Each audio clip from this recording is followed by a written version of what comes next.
Why he pulls away when you love him most, the truth behind emotional intensity. Why is it that the moment you finally feel safe to give your heart, he disappears?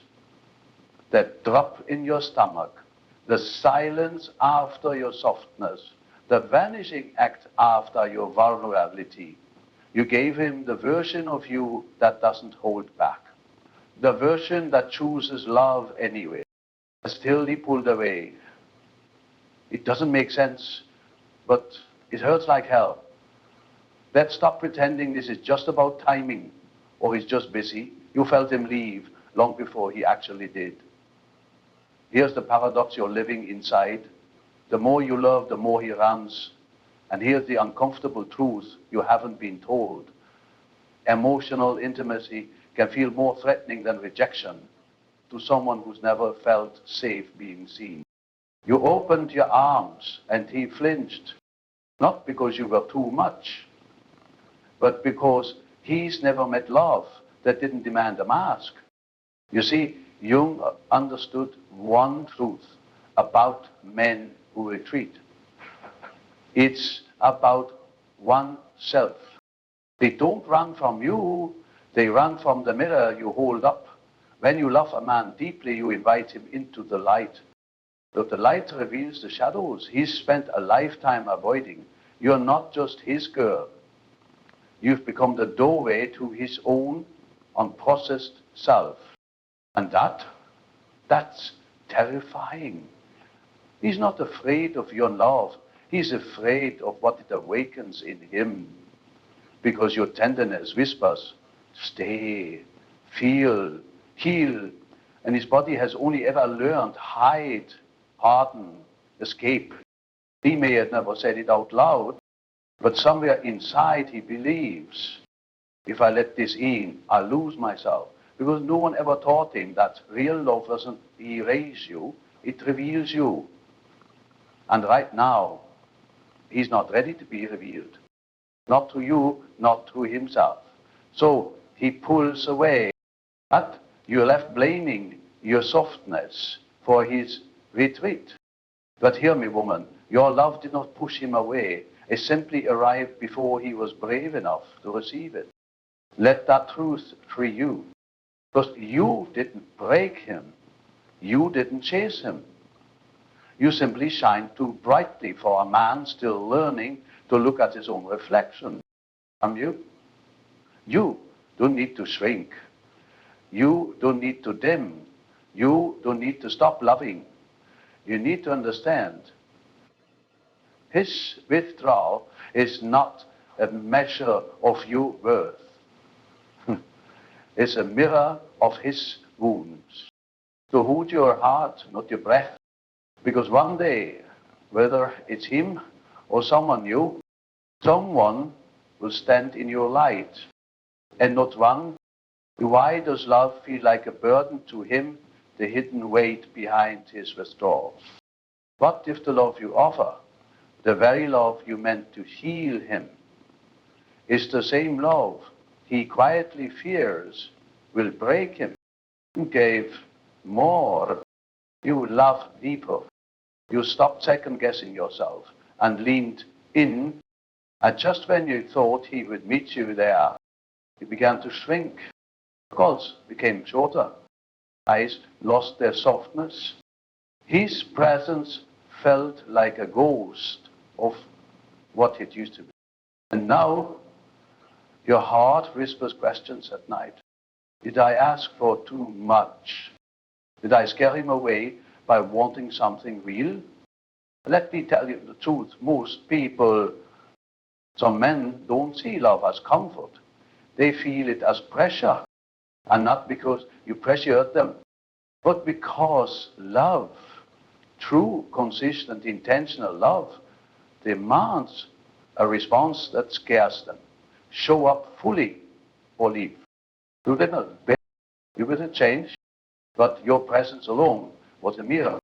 Because your love brought certainty, and certainty exposes the places in him still ruled by fear, not courage.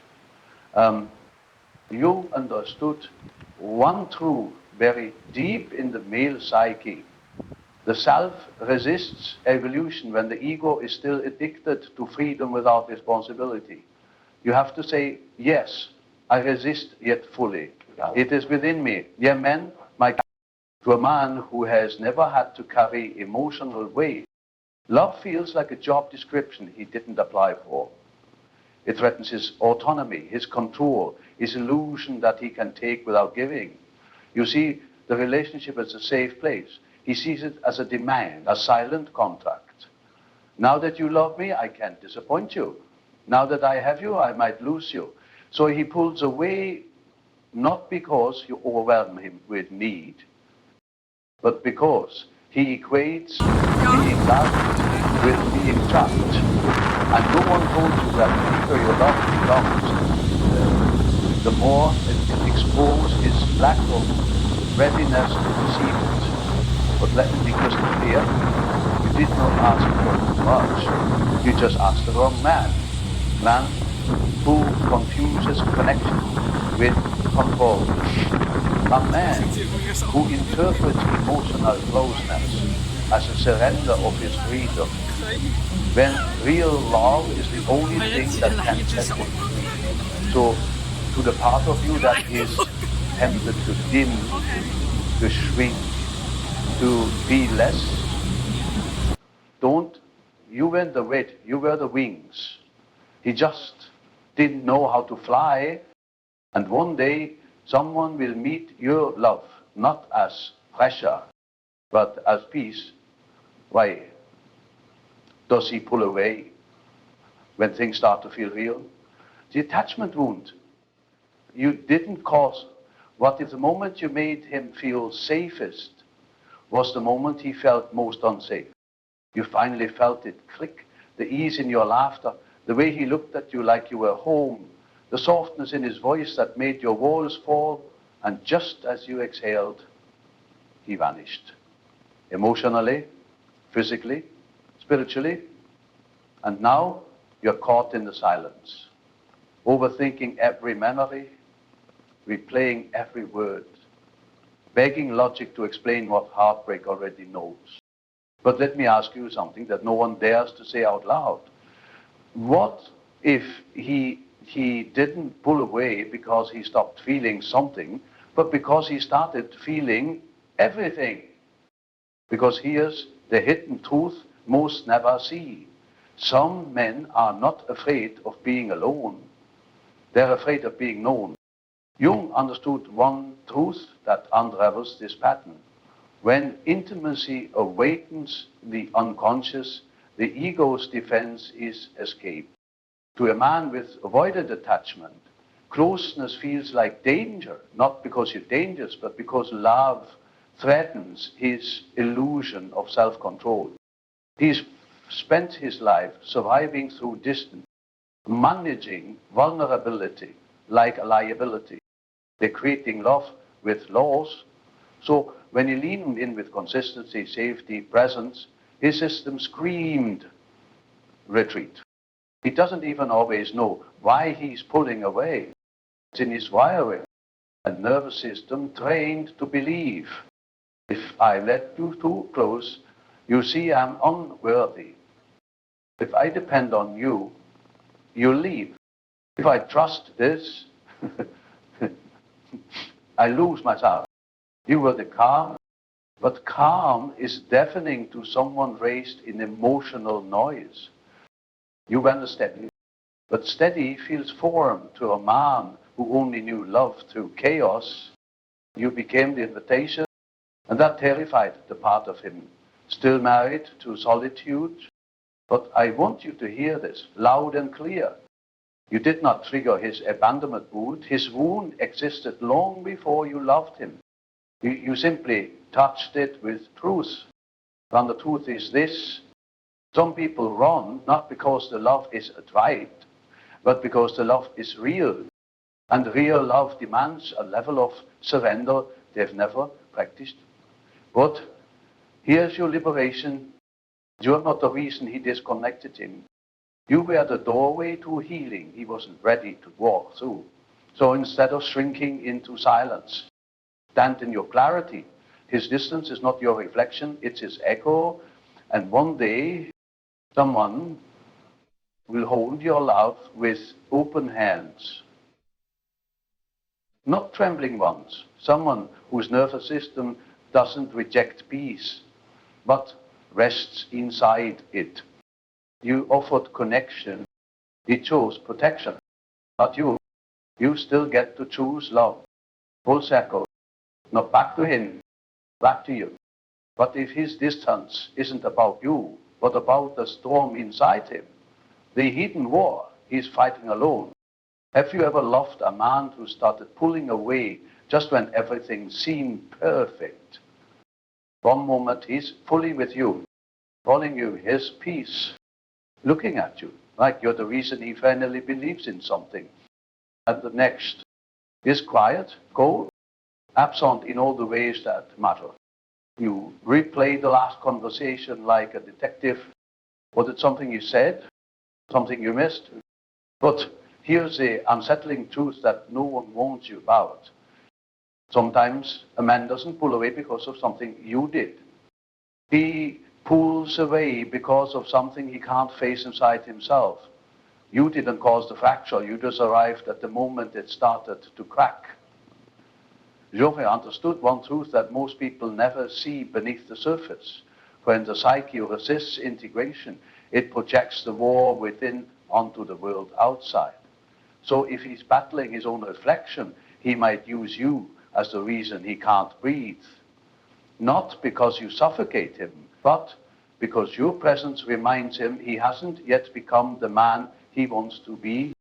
You see, love has a way of holding up a mirror, and while you saw beauty, potential, a future, he saw the gap between who he is and who he knows he should be, that gap.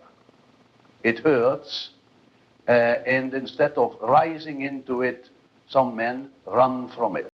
Yes, not all pain is loud. Some of it sits quietly behind smiles, hidden in, I've just been busy, buried beneath, I just need space. But what he really means is, I don't know who I am when I'm not performing. I don't know how to be enough for a woman who actually sees me. I don't know how to hold love when I hadn't learned to hold myself. And here's where I need you to lean in. Not to him, but to yourself. You are not a casualty of his confusion. You are not collateral damage in his identity crisis. You are not responsible for the silence that was growing inside him long before you loved him. You were the calm that clashed with his chaos. You were the stillness that revealed his inner noise. You were the presence that made him realize he was never really present with himself. So he pulled away, not because he stopped loving you, but because he's not yet equipped to love from a place that isn't fractured. You need to fracture yourself in return. You don't need to carry a man who hasn't yet learned to stand inside his own becoming. Because real love is not rescue, it's recognition. Like the next time someone sees you, it won't feel like pressure or performance. It will feel like home. No running, no hiding, no just arrival. And when he finally faces his own war, if he ever does, he'll remember the peace you offered, the mirror you were, the love that never asked him to be perfect, only present full circle, not in regret, but in clarity. What if he pulled away, not because you hurt him, but because you loved him too well? The wound love woke up. But if you're the love thing, you scare him, because it was wrong, but because it was real, you finally showed up in a way no one ever had. Come steady. Undeniably present, you didn't just offer affection, you offered safety. And still, he recoiled. He said, I need space. But you felt it. The spirit had already left the room. So now you sit in silence trying to solve a puzzle that has nothing to do with your worth and everything to do with his past. Let me tell you something you were never taught about men who leave when love gets deep. Sometimes when you love a man deeply, you don't heal his wounds. You activate them. You see, he wasn't prepared to be loved in a way that didn't require armor. He was trained by childhood, heartbreak, betrayal, to expect that love means pain, closeness means danger, and trust is a loaded gun. So when you show love without judgment, without manipulation, without deepening, you became a contradiction his nervous system could understand. Jung understood one haunting truth. Until we confront the pain of the past, we project it onto the people who try to love us. So when you said, I'm here, he didn't hear comfort. He heard the echo of someone who once promised the same and left. When you said, I see you, he didn't feel seen. He felt exposed. When you loved him consistently, he didn't feel chosen. He felt unsafe. Because love for him was never gentle. It was conditional. It was earned, not given. And the part that hurts the most, you blamed yourself for a wound you didn't create. You thought maybe you loved him too much, but the truth is, he had never been loved right. So he left, or drifted, or stopped answering with his soul. But I want you to hear this like it's oxygen. You didn't break him. You touched a part of him that was already broken. And some people would rather lose the relationship than face what's been hiding inside them for years. But that doesn't mean your love was wasted, because real love doesn't always stay, but it always reveals. And what you revealed was this: he still has healing to do. And you don't have to bleed from him to begin it. You are allowed to walk away, not bitter, not broken, but whole, knowing your love wasn't too much, it was just too true. So if you're still sitting there wondering why love wasn't enough, remember, you won't reject it, as wound was. And when you meet the one who's done the work, who can hold what you offer with steady hands, you finally understand it was never about being loved back. It was about being loved right, full circle, back to truth, back to you.